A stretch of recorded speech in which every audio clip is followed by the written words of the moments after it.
What if simply sitting in a chair for 2 hours could change the life of an entire community?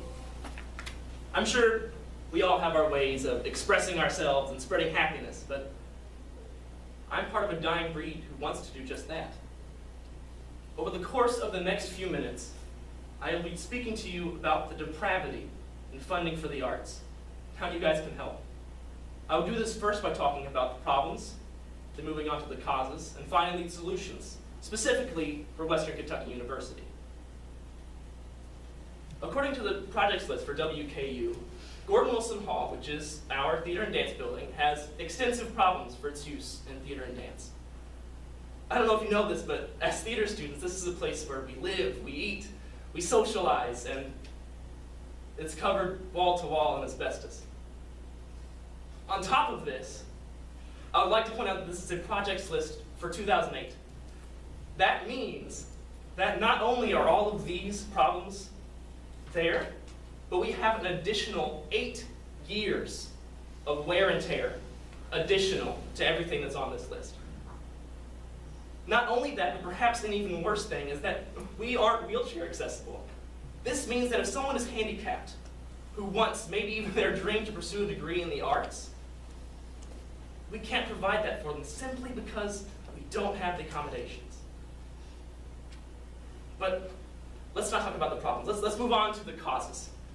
According to Dr. David Young, who is the head of the Western Kentucky Theater and Dance Department, we get no funding from the university to produce shows.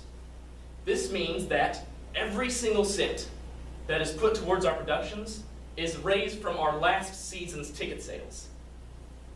This also means that if there is ever a year where we fail to have an attendance, our funding is kaput. But what's worse is that this isn't even a local issue.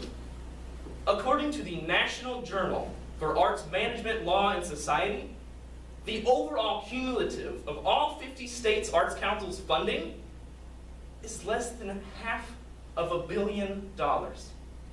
This comes out to $1.25 per person in America. But now that we've talked about the causes, let's move on to some solutions, a happier topic.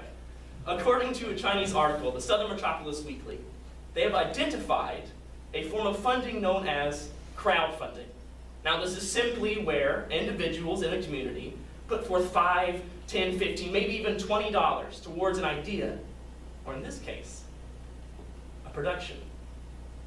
This will allow us not to be forced to choose shows that will produce a profit, but instead, with the funding from society, we will be able to choose shows that will perfectly match the cultural needs and benefit them. More than that, perhaps a solution even closer to home. This website leads to a petition that is dedicated to making Western Kentucky University's Gordon Wilson Hall wheelchair accessible. That means that if you take 2 seconds out of your day and follow this link, we are one step closer to making wheelchair accessibility, and therefore one step closer to giving a handicapped student a theater diploma. Perhaps an even more fun solution, one that's more enjoyable, after of course you sign the petition, is you can just come see our shows. As I said before, every single cent of our funding comes from our last season's show ticket sales. So just by coming and sitting and buying a ticket, you're helping us right there. All across the United States, colleges and nonprofit organizations are struggling, fighting, scraping the bottom of the barrel to maintain art and culture in our societies in the form of theater and dance. I hope that by talking about the problems, causes, and solutions in funding for the arts, or the lack thereof, that I have in some way persuaded you to help us out. By simply sitting and enjoying the art that Western Kentucky University students want to share with you, you can help change the lives of an entire community and beyond. Step by step, let's make the world a better place. Thank you.